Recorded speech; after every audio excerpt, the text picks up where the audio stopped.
topic is color the objects having number 8. Dear students, here are some lemons with numbers. Let's read the numbers 1, 8, 5, 8, 6, 8, 3, 8, 7, 8.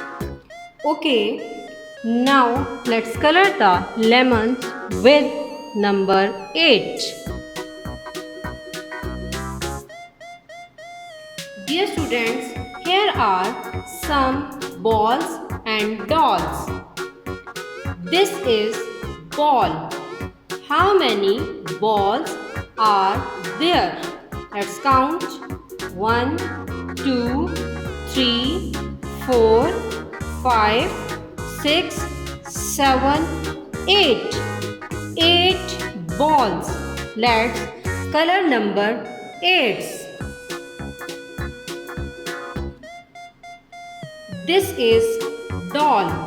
How many dolls are here? Let's count. 1, 2, 3, 4, 5, 6, 7. 7 dolls. Let's color number 7.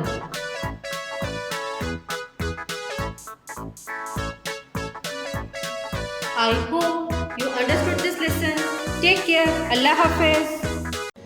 Dear students, please subscribe our channel. Press the bell icon